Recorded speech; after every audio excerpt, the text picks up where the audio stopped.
पुरुषोत्तम, भक्त शिरोमणि, भक्त वत्सल, ऋषियों मुनियों के कल्याण करने वाले प्रभु श्री रामचंद्र दरबार में पधार रहे हैं। प्रभु श्री रामचंद्र की जय, माता जनकनंदनी की जय। हेलो, हाँ, अपने हम प्रबंधन समिति चाहेंगे। हेलो, हाँ,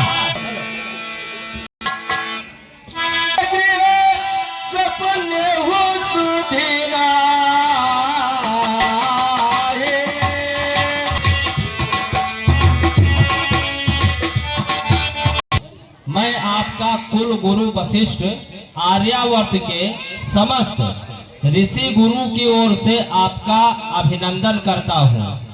आपके पूर्वजों के प्रताप से ये राज्य एक ही वंश में पिता से पुत्र को मिलता आ रहा है। ये किसी वंश के लिए गौरव की बात है, क्योंकि इससे दो बातें सिद्ध होती है। पहली ये कि प्रजा को इस राजवंश पर पूरा भरोसा है, विश्वास है। दूसरा ये कि प्रजा के विस्नेह अथवा भक्ति को जीतने के लिए इस राजवंश के राजाओं ने धर्म का पथ कभी नहीं छोड़ा। प्रजा रंजन के लिए इन्होंने किसी भी बलिदान से अधिकारी के रूप में नहीं, सेवक के रूप में प्रजा पर राज किया है। महाराज राम, आपको भी प्रजा को यही आश्वासन देना होगा।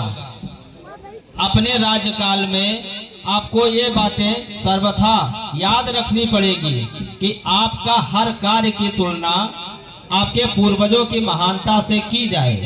आपको हर कदम ये सोचकर उठाना होगा, उससे आपके उज्जवल कुल पर कोई आंच तो नहीं आएगी।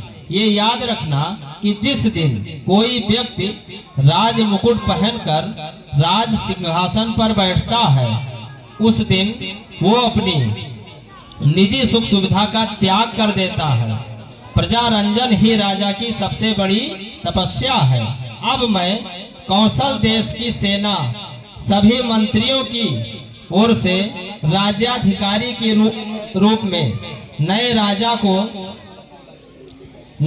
के रूप में आपका स्वागत करता हूं और अपनी ओर से आशीर्वाद देता हूं कि आपका पराक्रम ऐसा ही हो, आपका राज सदा अक्षय बना रहे।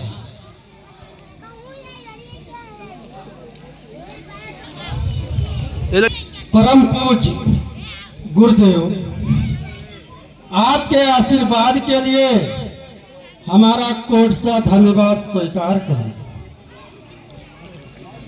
हमारे पिताश्री स्वर्गवासी महाराज दशरथ ने राजा के कर्तव्यों को समझाते हुए कहा था कि जो राज मुकुट पहनता है वो अपने आप को अपने देश, अपने प्रजा के हाथों में सौंप देता है।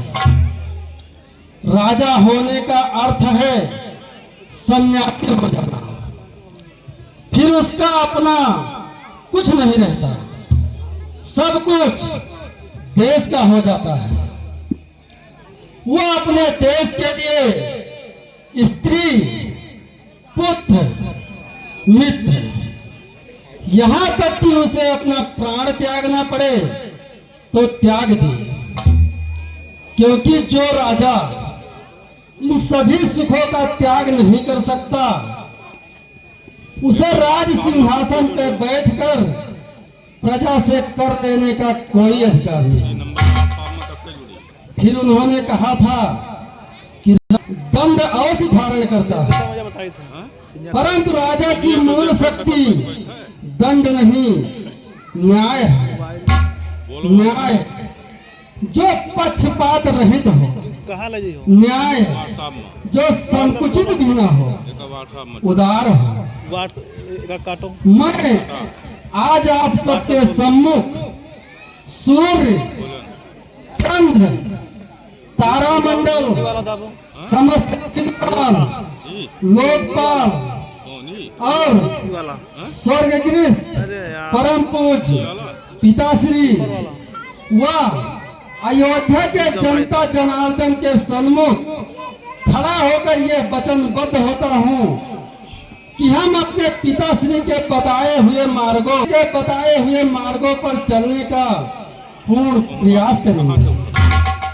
हमारी गुरुदेव से यही विनती है, वो महाराज मन के समय से लेकर अयोध्या के 40 पीढ़ियों तक हमारा मार्गदर्शन करते हुए आए हैं, उसी प्रकार वे हमारा भी मार्गदर्शन करते रहेंगे।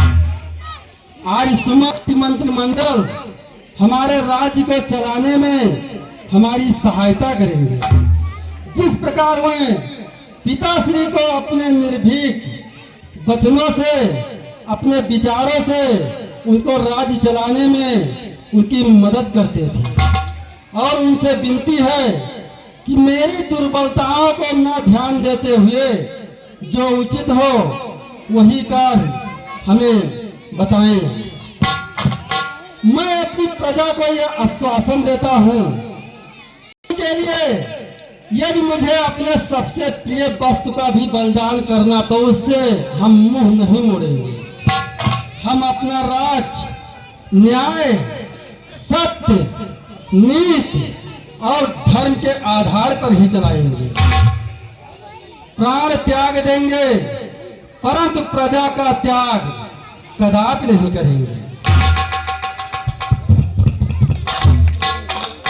रामचंद्र की प्रभु श्री रामचंद्र की जय। हाँ बंधुओं,